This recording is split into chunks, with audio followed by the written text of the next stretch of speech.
This is the Financial Freedom Fighters podcast.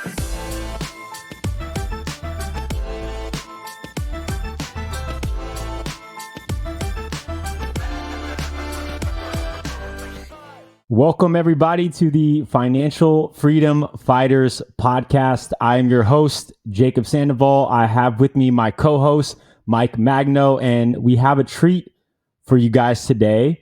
We have a very special guest. He's actually my lender and a good friend of Mike's as well.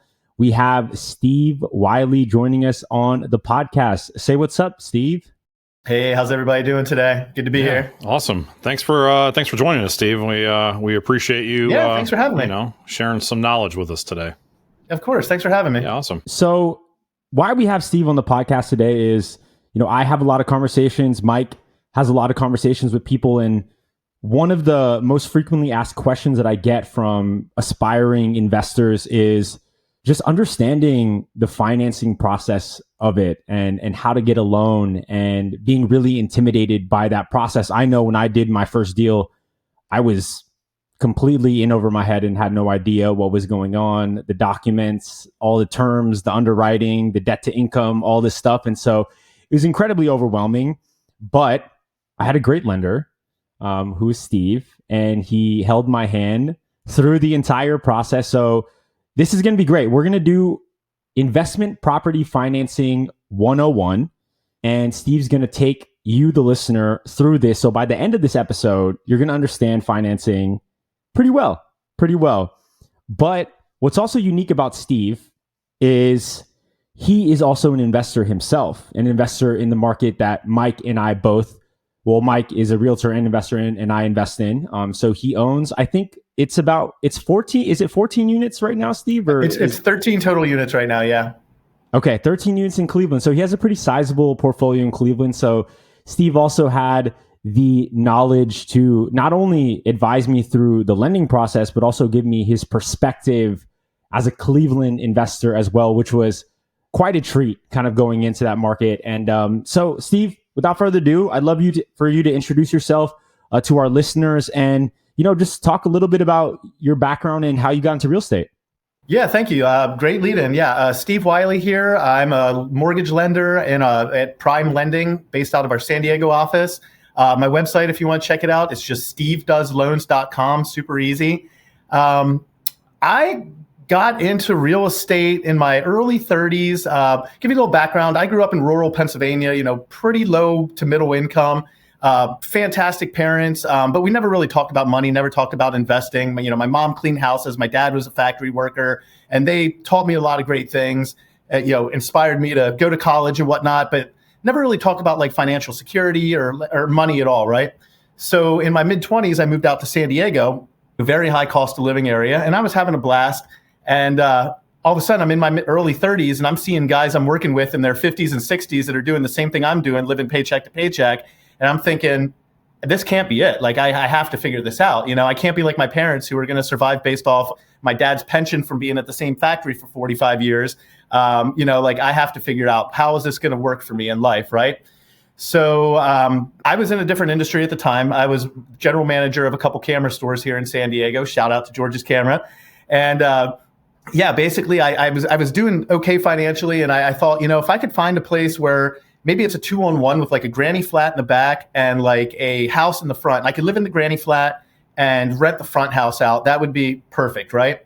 So the woman I was with at the time, she was an architect, very well connected.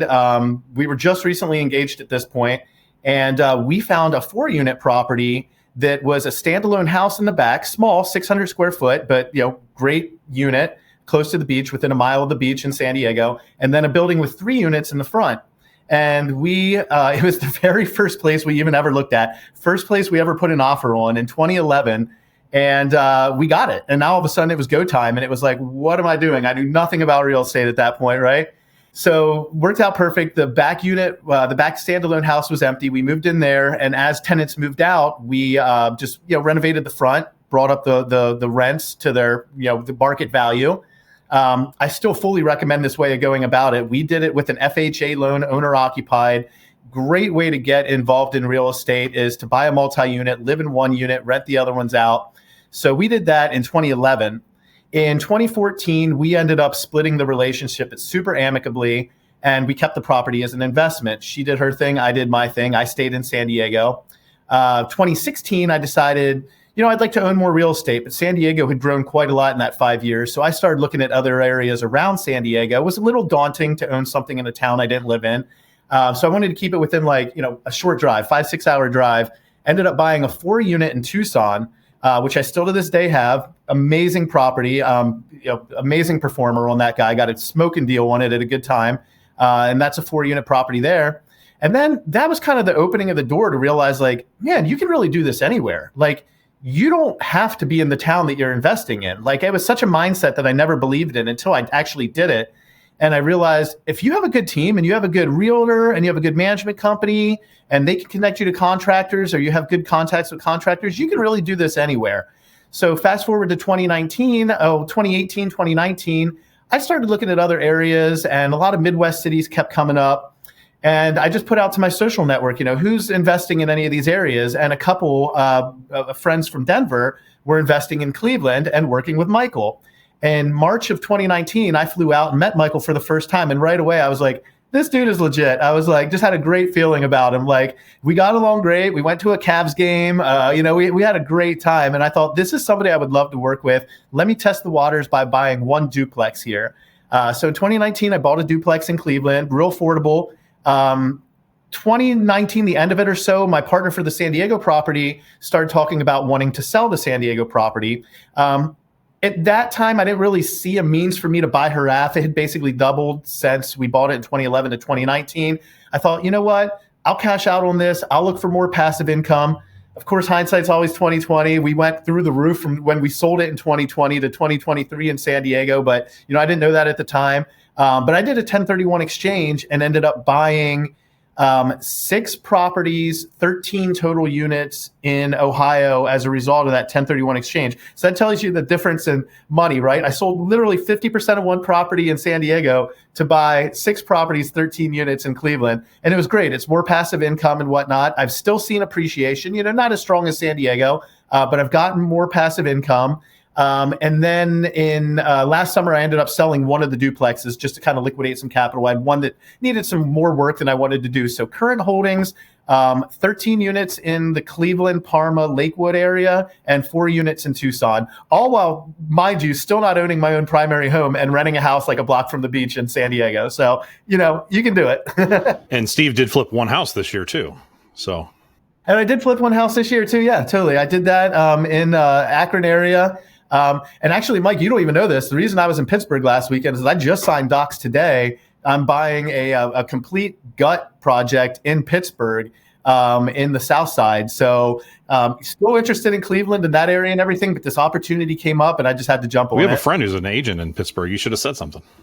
This is all an umbrella team where they provide the agent, the short-term financing, the contractors. It's wild. We're gonna turn a 4-1 into a 4-2.5. Their time to complete the work is 45 days, and we hope to be in and out of the project within 3 to 4 months. So you're just an equity total. investor in that. Yeah, basically, yeah, with this one, yeah. Jacob actually is doing an equity investment down in Cincinnati right now too. Oh, cool. And then nice. 8-unit down in Cincinnati. And then I don't know if you guys saw it this week. Diana posted a couple of stories on Instagram, but I bought another house this week. So nice. It's Where's in that Akron. one? Yeah. That a rehab, it's funny. It when I made my offer on it, it was to rehab it. I already have somebody interested in buying it from me already as is. Oh, so I may just wholesale this thing, make $13,000 and move on. So we'll see. Yeah, why not? But yeah, that's a good story for another Love day. The banks are just dumb. So Steve, Jacob, how many are you up to now? I'm still at 6. But like Mike said, I did partner on this deal in Cincinnati, and that was an 8-unit. But I'm just an equity investor in that deal. But I did join an Airbnb coaching program. So I'm thinking about diving into the world of Airbnb this year. And the reason why I'm doing that is because everyone is so afraid of Airbnb, the Airbnb bust. And I feel like for me, that's the right signal to kind of jump into it. So we're looking at a few different places for Airbnb. The one that we're kind of really interested in right now is properties in and around Yosemite. Oh, wow. It's such a great national park, and there's just so much heavy traffic there. So we're thinking about that right now. My wife is excited about that one as well. So that's kind of where we're looking right now, just to kind of jump into the Airbnb space. And it'll be in California, so that's like new as well. Not that that matters, but for Airbnb, I feel like it would be nice if it's a little bit closer. But anyway, that's a little aside from all the investing that we are all doing, ladies and gentlemen. But back to you, Steve. We could simply have you on as a guest just for the investing side of things. You've done everything, house hacking. You've done a 1031 exchange, which, we can explain deeper in another episode, but that's a way to kind of defer your taxes and to invest in more real estate. And you did a flip as well, out-of-state investor. So, Steve, you're the jack of all trades when it comes to real estate. We could dive into so much of that, but I want to be respectful of your time, and I also want to stick to the topic of what is the episode for today, which is how to finance your investment property. So I'll kind of start with this, Steve. It's been a very turbulent time the past couple years with respect to interest rates and financing and things like that. And when I talk to a lot of people, they're just so afraid of the high interest rates, and they're just very much like, oh, I'm just going to wait for the interest rates to come down. So let's kind of start there. Like, what's your perspective on obviously the past 2 years, your perspective on 2024? Kind of what do you do when you talk to, aspiring investors when, there's such a heavy emphasis on the interest rates and things like that. So let's start there with kind of the macro environment. Yeah, perfect. So obviously rates, they didn't only just go up, they went up quickly, right? We were sitting at historic lows, 3 and 4% for investments. And all of a sudden we went to 7 and 8 in like a 12-month span. Like, that is shocking to people, right? Now we're kind of settling back down, a lot of investor loans, high 6s, low 7s. Specialty loans still a little bit higher, like DSCR and stuff. We can touch on that later. They're going to be somewhat higher. But I think people are in the mindset now that it is kind of the new norm for now. I don't have a crystal ball. Nobody does. Speculation is that rates are going to dip a little bit more this year as we head into the election and whatnot. As odd and weird as it sounds, there's a lot of positives with higher rates. It's less competition. You don't have as many people out there looking to buy. You're not having to bid, 10, 15% over asking price. You're not having to waive all your contingencies. If it cash flows now at 7.5%, two things are certain. That rents aren't going down. Rents are going to continue to go up year over year over year. And rates are eventually going to drop and they're going to settle. So even if you're kind of break even at 7.5%, it's still a smart investment. It's still a good time to just acquire. And basically, that your rents are going to go up. Your rate's going to be able to go down when you refi it. And if you're cash flowing now, you're going to cash flow even that much better then. So some people are scared. Some people are on the sidelines. But like the actual hardcore investors I work with, about 75% of the loans I do are investors. The other 25% are people buying their primaries. But a lot of the investors are just in acquisition mode right now. I was going to say, you made some great points in there, Steve. The one thing I wanted to throw out there is, when we're recording this now, it's the CPI data came out a little hotter than they expected. And I've been in the camp of, I don't believe the rate cut's coming in March. I've been saying that for months. People won't call me crazy. I don't think we're going to see a rate cut till at least June from the Fed. And if you watch the bond markets, and I do, the bond markets are what actually make more impact to the mortgage rates. The 2-year and the 10-year have ticked back up again. So, the 10-year was back up above 4% this week. So I think that's a Mike Magno hot take. A Mike Magno hot take. Right. Yeah, and if I can add, we're still very short on inventory is the problem. Like historically, as rates went up, prices went down, but we didn't see that this time because of the complete lack of inventory. So rates went up, prices in some markets went down, but not a lot of markets. Like here in San Diego, prices have been going up continuously, even with the higher rates. So it did diminish people's buying power. But guess what's going to happen when those rates drop? Prices are going to go up even quicker now because, people are used to having this much buying power, right? And if your rate's lower and your buying power remains the same, that means the prices have to go up. So you guys ready for a mind-blowing statistic? I was on a call yesterday. 78.7% of the mortgages in this country right now, less than 5%. Less than 5%. And of those, 59% are less than 4%. So I mean, that's just the inventory is a problem. We've talked about it on previous episodes. I've got other statistics I could talk about my market here, but I was on a call yesterday and I saw that and I was like, wow, that's unbelievable.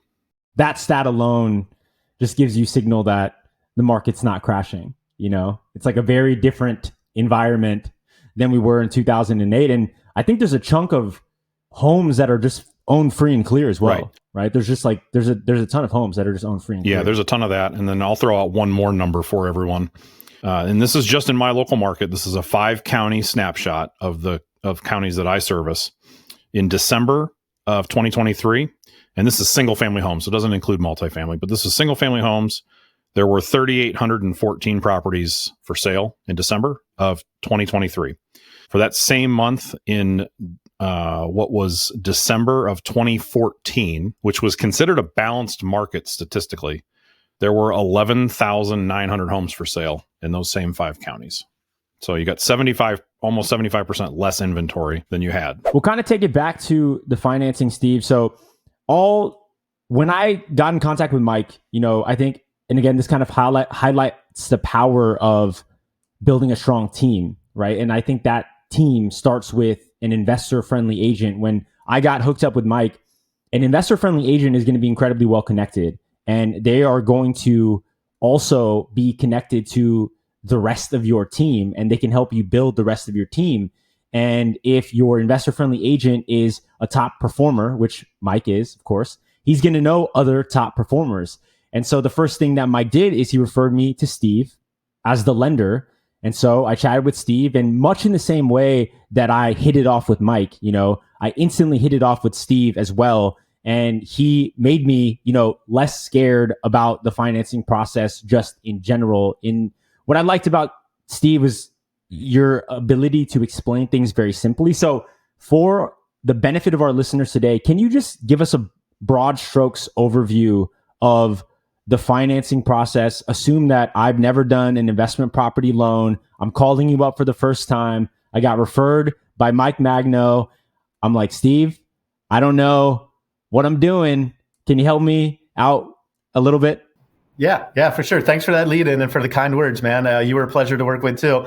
I think that's why I relate so easily to people in this, is because I've done every side of the aspect. I've bought, I've sold, I've rehabbed, I've owned investment properties, I've owned my own primary, which I don't right now, but I have. So I can relate to people's fears, and I can kind of talk them off that ledge, because it is a daunting task. I mean, it's pretty much the biggest purchase you're ever going to make in your life is anything real estate. And of course, as you do it, a few times, you get a lot more familiar with it. But you're right. A lot of the people that we're working with are first-time investors. A lot of the people listening here are first-time investors. So the most important aspect is building the foundation, just like building a house. The most important thing of this is building the foundation, building a good team, having an agent like Michael, having a lender like me who can kind of help you and hold your hand through the process.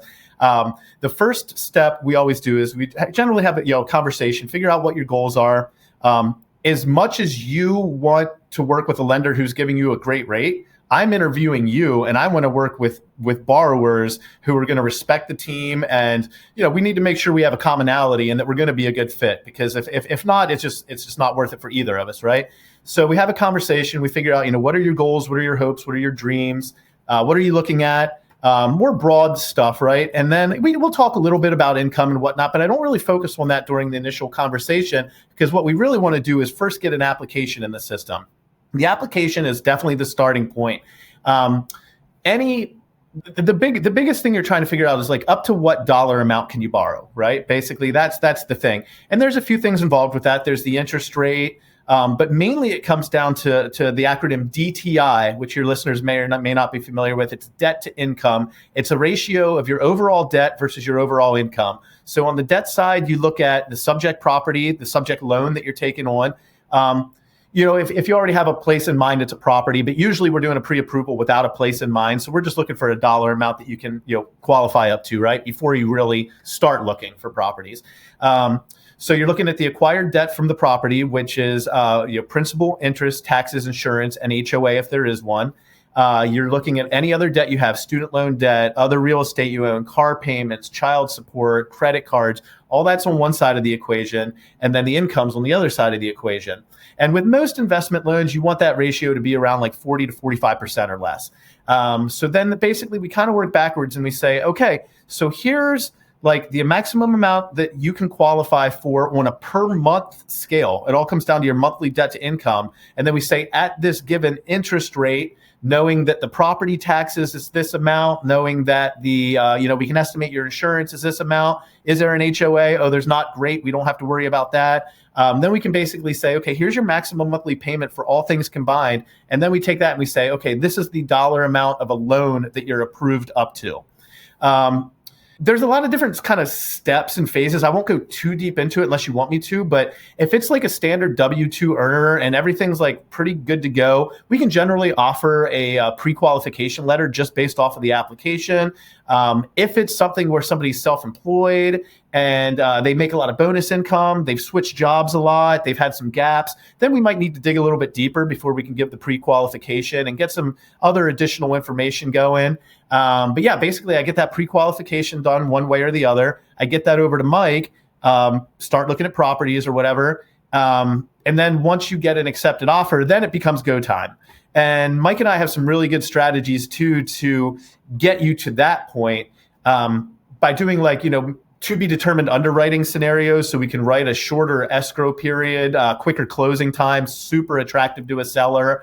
Plus, if they see that you've already done the entire underwriting process, you might get the house, even though yours isn't the higher dollar amount offer, because it just looks more solid. A lot of sellers prefer that over a higher dollar amount. So Mike and I will strategize, work with you together to figure out, okay, what's the best exact strategy for you in particular?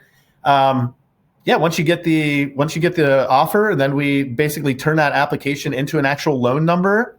If we haven't already collected all the documents we need, we'll get documents. We'll send everything to our processing team. Let me separate real quick, processors and underwriters too. The best way to think about this is the processor is on me and the buyer's side, and the underwriter is on the money's side.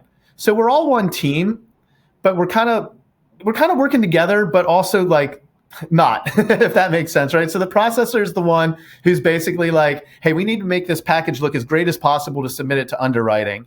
And then that's a huge help, right? Because they're going to walk us through like, okay, we also need, maybe we need some additional asset accounts or whatever it may be. So then we'll work together. We'll get everything together. It'll go to underwriting. A lot of times underwriting says, cool, this is a great packet. Let's get it done. Sometimes they'll come back and they'll say, hey, you know what? We have an issue with this, this, and this. Let's get this stuff corrected. And that's why working with a really solid team on the lending side too is really, really important, because if those issues do come up, you need to know how to fix them quickly, especially if we're working on a 30-day close of escrow. Maybe something came up that we didn't discover at first. There's additional debt somewhere or something. We can always flip it to a different loan product, flip it to like a DSCR loan or something if we need to, a bank statement loan. There's a lot of different things that we can do on the fly if you have a good team. But yeah, that's basically that. And then you end up with the property. We went really deep there, Steve. So I'm gonna walk us back a little bit so we can kind of double click into a few things just for the listeners here. So taking it back to pre-approval, right? So effectively, when you're working with an agent, that agent, like Mike, is not going to take you shopping for properties until they have a pre-approval in hand, which is, a lender kind of signing off on you as the buyer to say, hey, this person can afford up to this amount, which then kind of sets the whole process into motion. And so you said what triggers a pre-approval, or what, gives, the bank the ability to pre-approve you, is submitting that application. Can we talk about that application and what should the listener expect, to fill out? I know that we kind of talked about the documents, but let's talk about the documents so that people can kind of get prepared. I think that when I first did it, I was like, this is quite a lot of documents, and it took some time to pull together. Now that I've done it a few times, I always have it ready. But for the first time, investor, that might just be kind of a little bit of a shock to like kind of pull all that together really quickly. Yeah. So at Prime, we make it as easy as we can. I mean, our application process is very straightforward. It's all online. You can upload docs online. You can send them through secure email if you like, whatever's easiest. But the application, pretty straightforward, 20 minutes or so for a borrower to do it.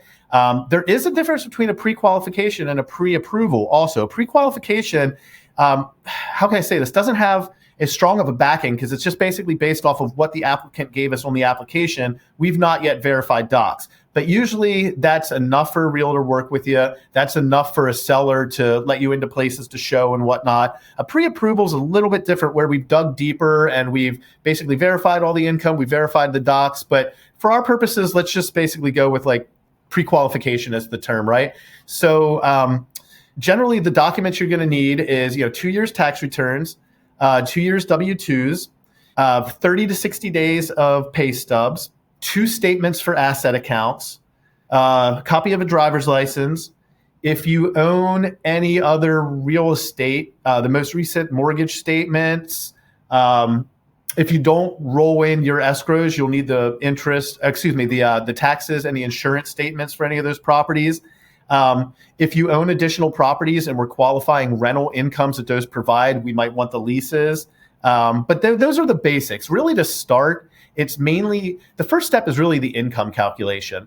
So I kind of like to do it in stages to not completely overwhelm the clients. And I generally just start with tax returns, pay stubs, W-2s. That's it. Once we get the income dialed in, then we can kind of move on to the other stuff.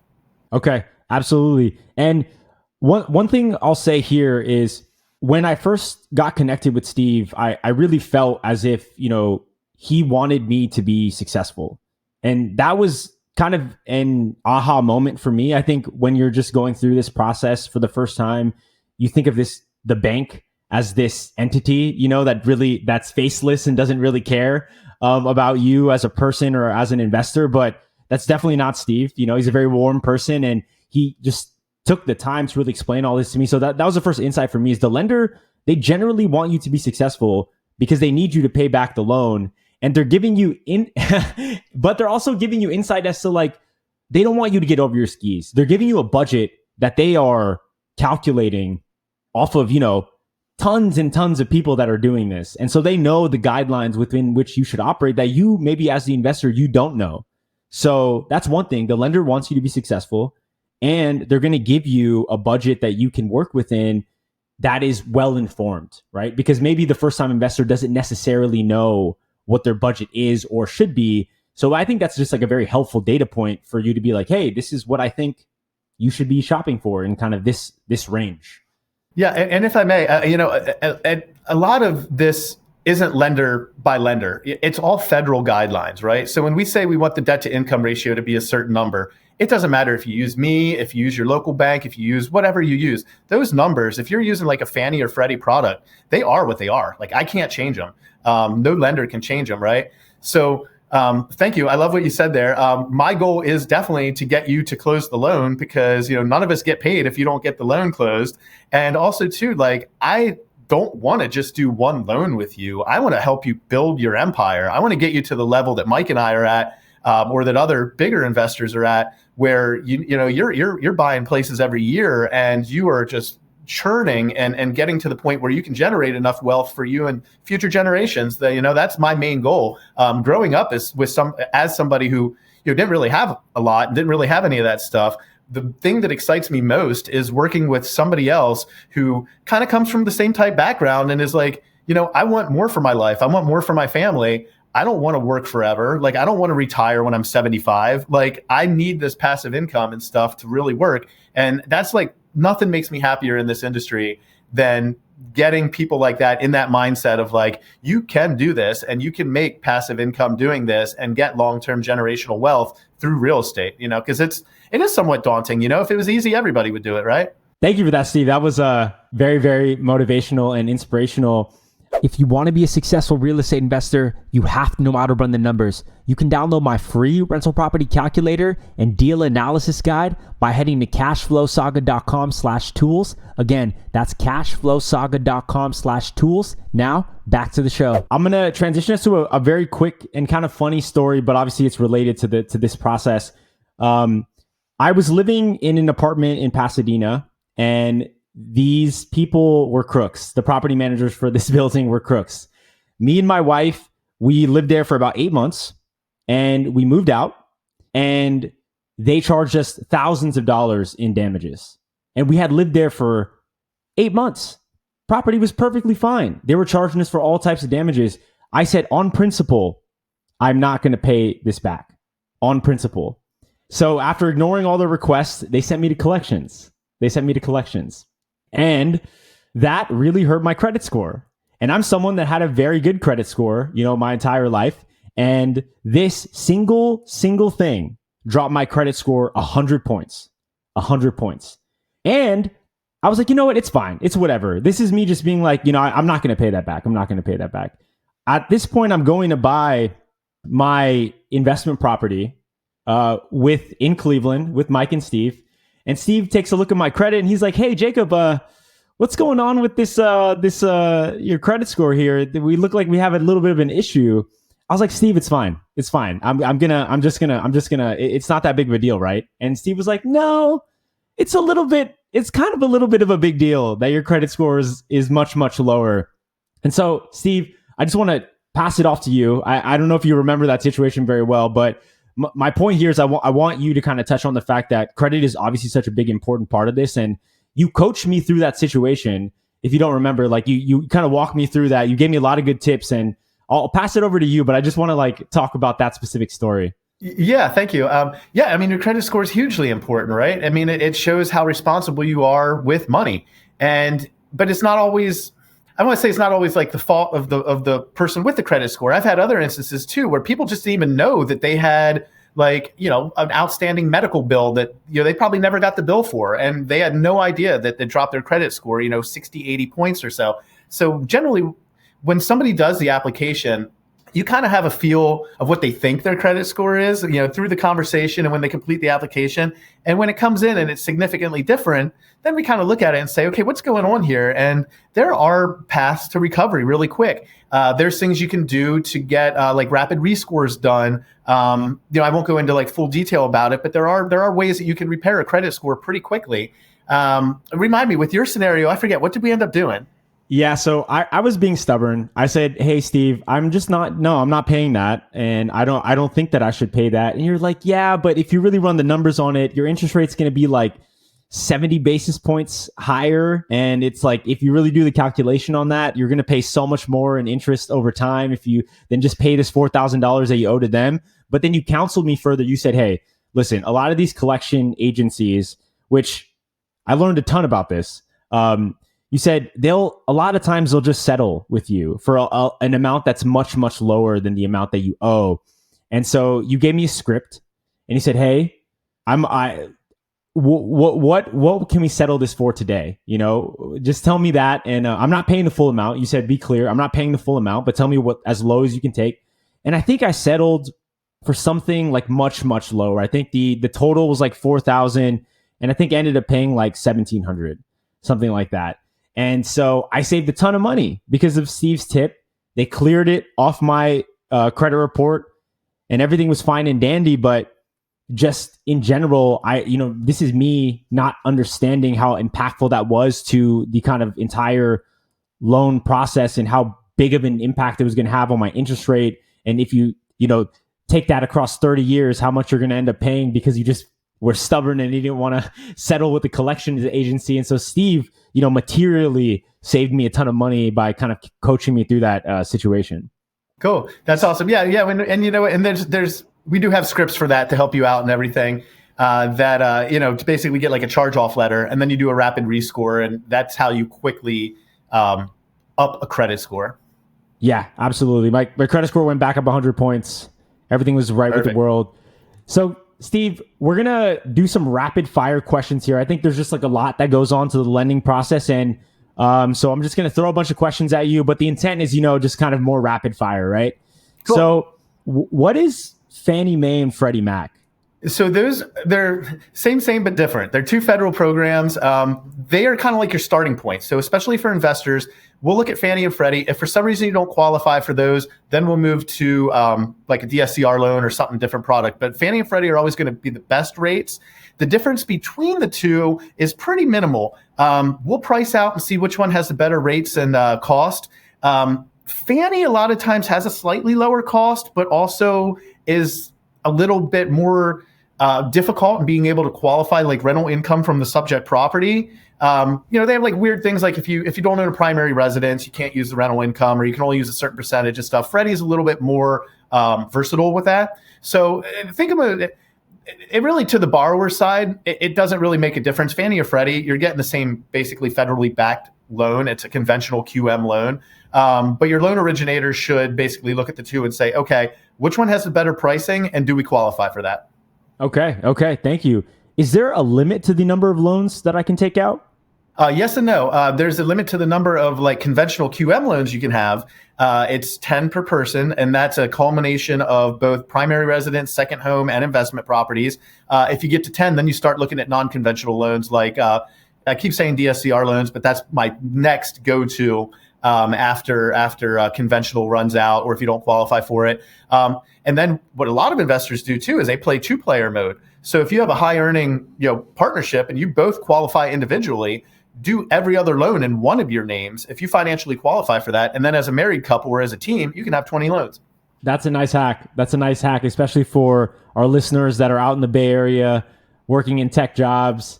If you are married or you have a partner, just split out the loans and you can get up to 20. And you can both still be on title. Like you can be both on the title for the property, but just have the loan in one of your names. And then, like literally just go back and forth, or do 10 under one person, do 10 under the other. And that's a great way to build a And in Ohio, if you're married, it's a dower state, so they own a third of it anyway. So it doesn't really matter.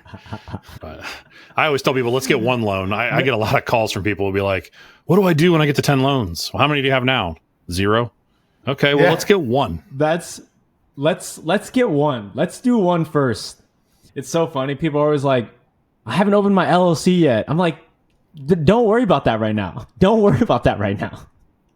Honestly, like from my perspective, and you'll get a million different opinions on this, LLCs are kind of useless in this game, honestly. Like in my opinion, like it doesn't really protect you. You can protect yourself just as well through insurance. It's really hard to get lending. I mean, that's a subject for a whole different episode, but like it really is. To me, but it's like new investors worry about it way too much.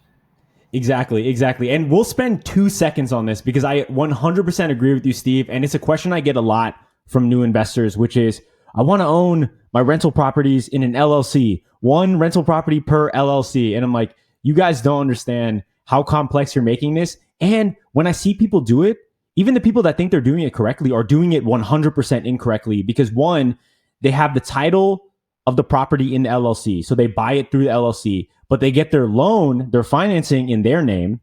Wrong. Can't do that, right? That completely invalidates the LLC altogether. And they get their insurance in their name as well. Just regular old like landlord policy.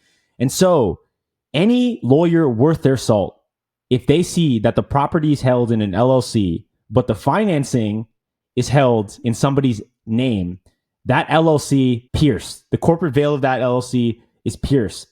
And if you are going to buy an LLC, you have to, and Steve, you correct me if I'm wrong, but you have to at that point get commercial financing. You have to do a DSCR loan, and the financing is just worse there. It's just worse. Like you're not going to get 30-year fixed typically, and it's just worse. So anyway, I'll get off my soapbox, but I agree with you, Steve.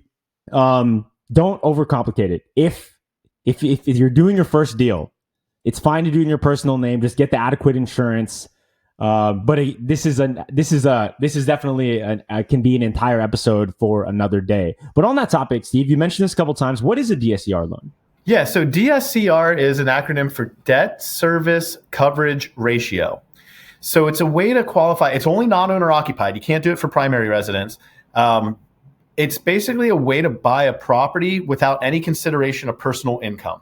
So it's based solely off the cash flow of the subject property. There's so many different DSCR, so I'll just give you the general broad, like there's so many different variances of the same type of loan. Generally, they want the property to cash flow in about a 1-to-1 ratio. I have some that'll go down to a 0.7, the rates are higher, but they want the overall expenses to not really exceed like the money that you're bringing in, basically, right? They want it to cash flow. And they do generally require a little bit, sometimes a little bit more down payment. 25 to 35% is the norm for any DSCR loan.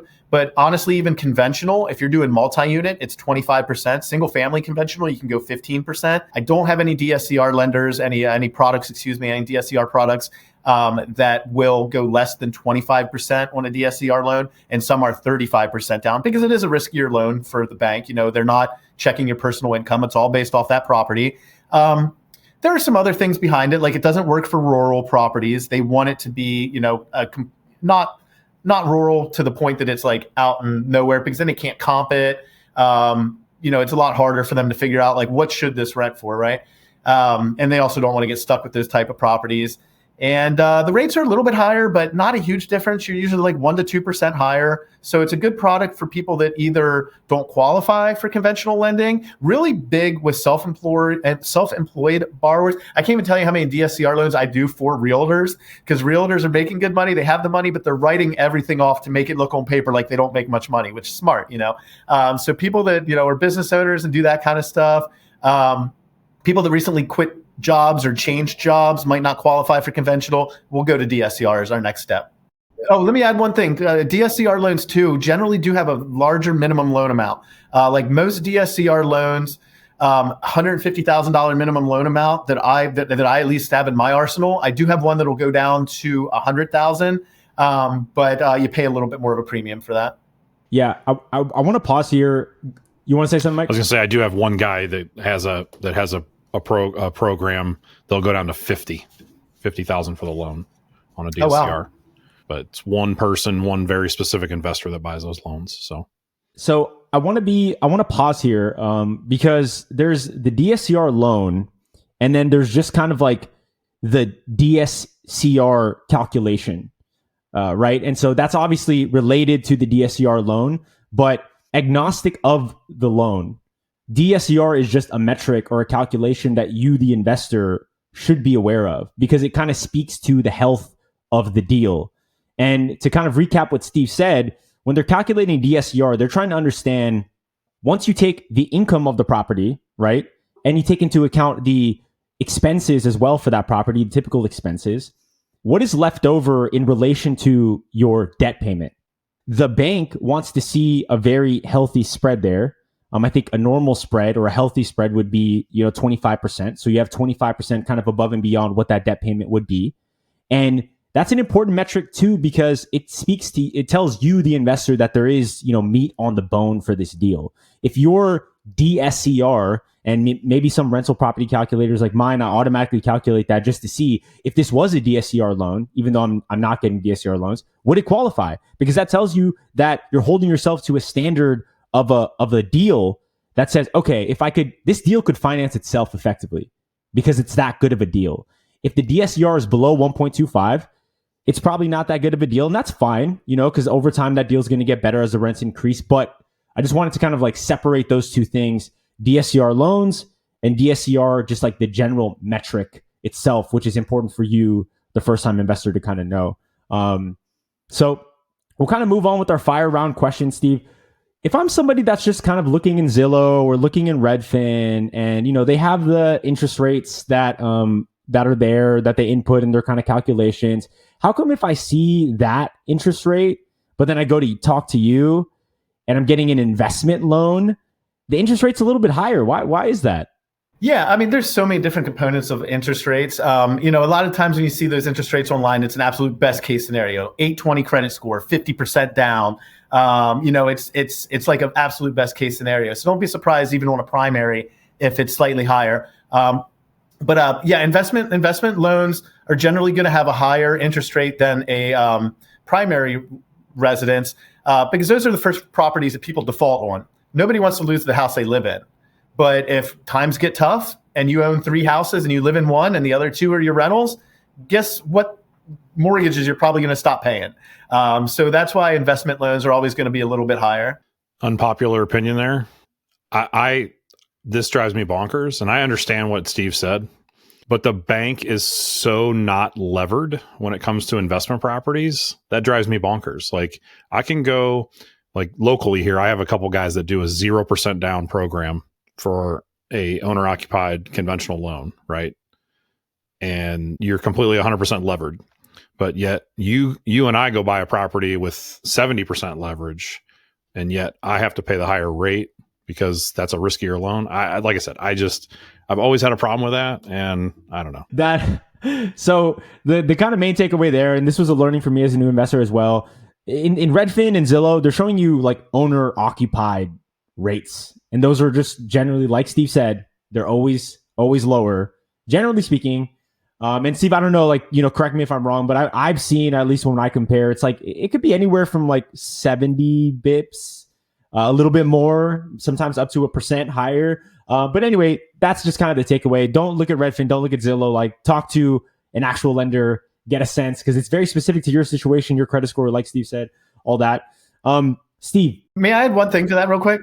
It's also not just the lowest rate. Like, if you're just shopping for the lowest rate, I'm probably not the guy you want to work with. And I weed that out like really quick in the conversations. I have that conversations with every person I talk to before they even do an application. And I say, look, if you're just looking for the absolute lowest rate, go to the Walmart of loans and go to like some crappy online shop where you have a call center where you never get to talk to the same person twice and everything. But if you want to like actually build like something and still get a very, very competitive rate that's going to be darn close to what the lowest rate is, but actually like work with the same person all the time consistently, be able to close within 25 to 30 days instead of 45 to 60 days, and actually get a property. Because I mean, the lowest rate in the world, if you can't get an offer accepted because nobody respects that lender, is worthless, because you're never going to get to use that rate. Yeah, 100%. That's a really great point, and I do want to emphasize it.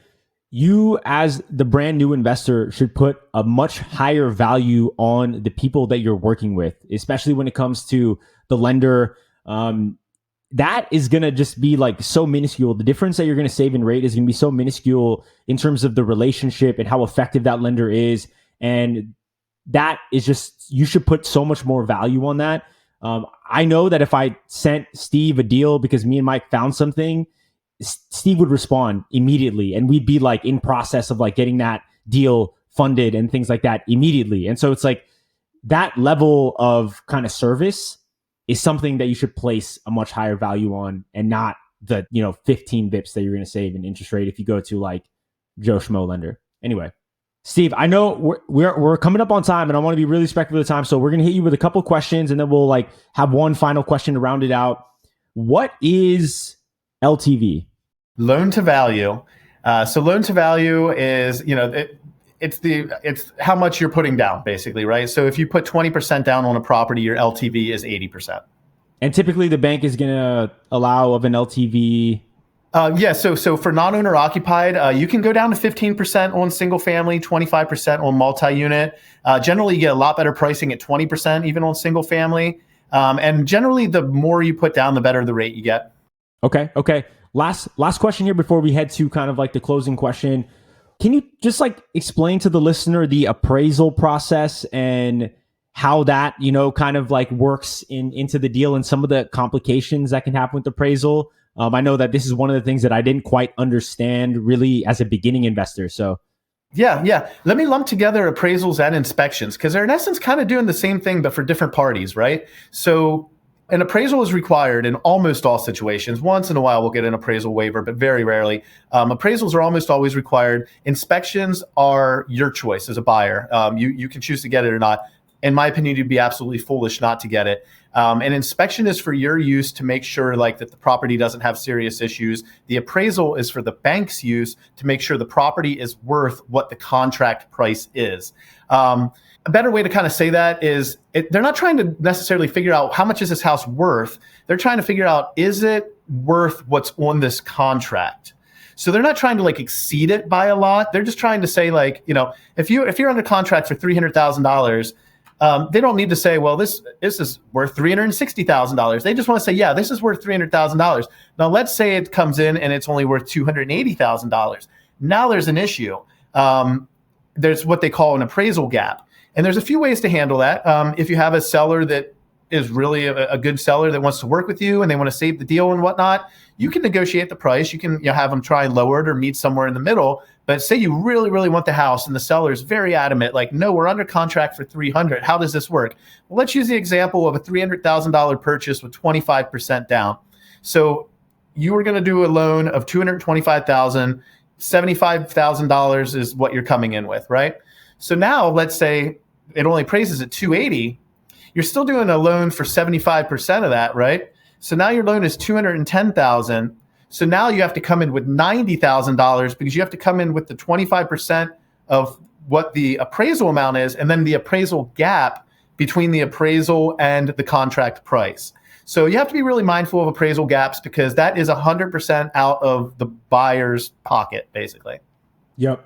You can only finance up to what the appraisal states the value, basically. Absolutely. Absolutely. So just wanted to make sure to touch on that point because it is an important thing to understand.